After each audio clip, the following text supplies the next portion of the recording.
ভূমিকম্পে শুধু হিন্দুরা মরে না কেন, কাফেররা মরে না কেন, মুসলমানরা মরে কেন, নাস্তিক গুলো মরে না কেন, আস্তিক গুলো মরে কেন? আপনি বাইসে বাইসে আযাব দিতে পারেন না? মুসা আলাইহিস সালাম আল্লাহর প্রশ্ন করলেন, আল্লাহ আপনি যখন আযাব দেন, গজব দেন, ওই এলাকার সবার উপরে দেন কেন? আযাব আর গজব তো নাফরমানদেরকে দিবেন। আল্লাহ বললেন, আমি উত্তর দিব না, কিছুক্ষণ পরে নিজেই উত্তর পেয়ে যাবা। আপনার সামনে আপনার বোনের বয়সের একটা মেয়েকে কিছু বখাটে ছেলেরা ইফটিজিং করে আপনি দেখে না দেখার ভান করে চলে আসেন, এরকম আছে না নাই? দাঁড়িয়ে যান, থামায় দেন। আপনি ছেলেরা বেয়াদবি করলে থামায় দেন, রাস্তায় উল্টা পাল্টা করলে থামায় দেন, অন্যায় দেখলে রুখে দাঁড়ান, তাহলে এই সমাজটা সোজা হয়ে যাবে, ঠিক কি না? তা না হলে আযাব আর গজব যখন আসবে শুধু ওদের উপর আসবে না, আমাদের উপর আসবে, ঠিক কি না? বন্যা যখন আসে বাংলার জমিনে, যখন বন্যা হয় শুধু হিন্দু ভাইরা ডুবে ডুবে মরে, শুধু নাস্তিকেরা মরে, খ্রিস্টানেরা মরে, বেনামাজি মরে, নাকি লগে নামাজিও মরে? নামাজিও মরে না? আপনি লঞ্চের 2 তলায় থাকেন, লঞ্চের কয় তলায়? নিচতলার এক লোক হাতুড়ি নিয়ে লঞ্চের তলা ফুটা করতে আরম্ভ করছে। আপনি ভাবলেন আমার কি, আমি থাকি 2 তলায়, ও ফুটা করলে ও মরবে, ও মরবে, ও মরবে। এই লঞ্চের ভরাডুবি থেকে আপনিও বাঁচতে পারবেন না, চিল্লায় বলেন ঠিক কি না? ও যখন মরবে আপনিও মরবেন। আযাব আর গজব যখন আসে, ওয়াত্তাকু ফিতনাতাল্লাহ তুসিবাল্লাযিনা যালামু মিনকুম খাসসা, ফিতনা যখন শুরু হয়, আযাব আর গজব যখন আসে, তখন খাস ভাবে শুধু জালিমদের উপরে আসে না, আলেমদের উপরও আসে, আল্লাহর ওলিদের উপরও আসে। তুমি দরগার মধ্যে বসে বসে জিকির করো, সমাজটারে ঠান্ডা করলা না কেন? তুমি তাসবিহ হাতে নিয়ে বসে আছো, সমাজের মধ্যে ক্যাসিনো ব্যবসা চলে কেমন করে? সমাজটারে তুমি চেঞ্জ করলা না কেন? তোরে বসে বসে জিকির করতে কইছে কে? তোরে তাসবিহ নিয়ে খেয়ে খেয়ে পেটটারে বড় করতে বলেছে কে? তুমি একা জান্নাতে যাবা, আযাব আর গজব তোমারও ছাড়বে না, চিল্লায় বলে ঠিক কি না? ডেঙ্গু যে হয়েছিল বাংলাদেশে কিছুদিন আগে, শুধু হিন্দুরা মরছিল, সব নাস্তিকগুলো মরে গেছিল, মুসলমান মরছে, ঠিক কি না? মুসা আলাইহিস সালাম আল্লাহর প্রশ্ন করলেন, আল্লাহ আপনি যখন আযাব দেন, গজব দেন, ওই এলাকার সবার উপরে দেন কেন? আযাব আর গজব তো নাফরমানদেরকে দিবেন, ওই এলাকার ভালো লোকদেরকেও দেন কেন? ভূমিকম্পে শুধু হিন্দুরা মরে না কেন, কাফেররা মরে না কেন, মুসলমানরা মরে কেন, নাস্তিক গুলো মরে না কেন, আস্তিক গুলো মরে কেন? আপনি বাইসে বাইসে আযাব দিতে পারেন না? আল্লাহ বললেন, আমি উত্তর দিব না, কিছুক্ষণ পরে নিজেই উত্তর পেয়ে যাবা। মুসা আলাইহিস সালাম হাঁটতে হাঁটতে হঠাৎ ক্লান্ত হয়ে পড়লেন, একটা গাছের নিচে তিনি শুয়ে পড়লেন। হঠাৎ করে ঘুম চলে আসলো। ওই গাছের পাশে ছিল বিষ পিঁপড়ার বাসা। বিষ পিঁপড়া চিনেন? কামড় দিলে খুব আরাম লাগে, তাই না? কেমন লাগে? ব্যথা লাগে? খুব ব্যথা লাগে না? 3-4টা বিষ পিঁপড়া বিষ পিঁপড়ার বাসা থেকে এসে সাইয়েদনা মুসা আলাইহিস সালামের পায়ের মধ্যে কামড়াতে আরম্ভ করলো। মুসা আলাইহিস সালামের মেজাজ তো খুব নরম ছিল, তাই না? খুব গরম মেজাজের নবী ছিলেন, রেগে যেতেন, খুব সাহসী ছিলেন। এই 2টা ক্যারেক্টার খুবই সাহসী, এক হচ্ছে মুসা আলাইহিস সালাম, আর এক হচ্ছে সাইয়েদনা ওমরে ফারুক, ঠিক কি না? ওনাদের কথার চাইতে হাত চলতো আগে। এরকম দরকার আছে না নাই? মায়ের উপরে ওষুধ নাই, মায়ের ভিতরে ভিটামিন আছে, ঠিক কি না? মাঝে মাঝে এই ভিটামিনের দরকার আছে না নাই? শুয়ে রইলেন মুসা আলাইহিস সালাম, 3-4টা বিষ পিঁপড়া এসে পায়ে কামড়ানো শুরু করলো।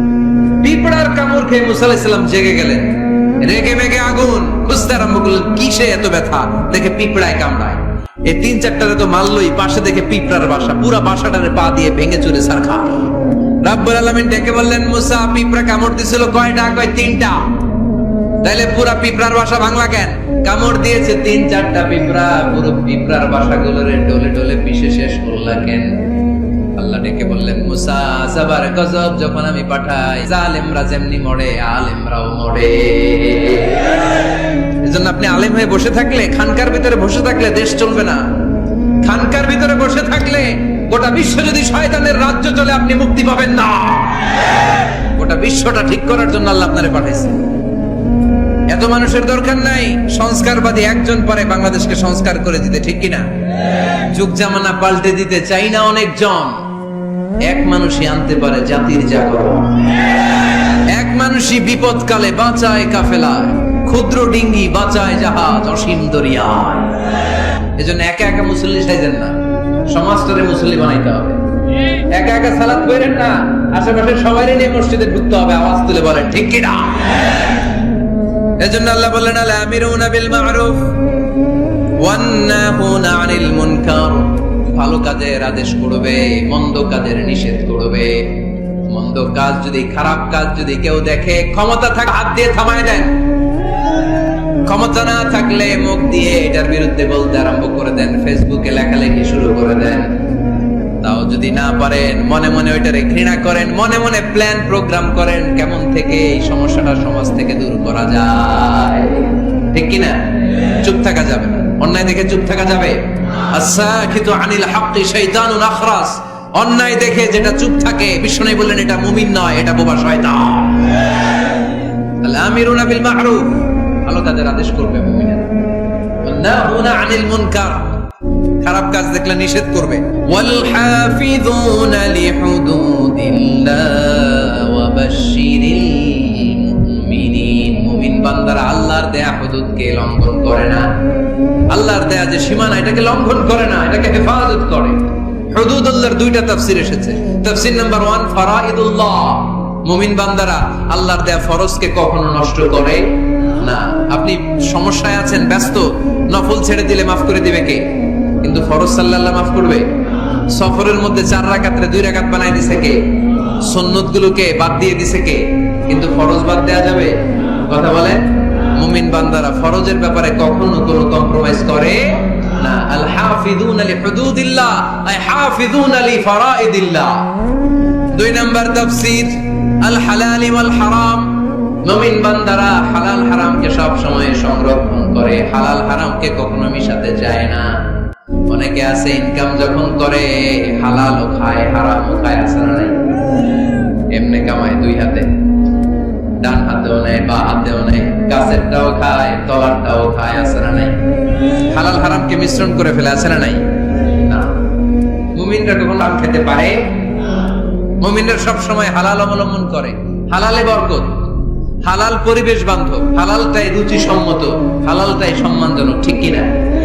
হারামে কোনো বরকত নাই, বরকত সব হালালে। বলেন তো গরু খাওয়া হালাল না হারাম? সবাই বলেন। কুকুর খাওয়া? কি জবাই হয় বেশি প্রতিদিন কসাইখানায়? গরু না কুকুর?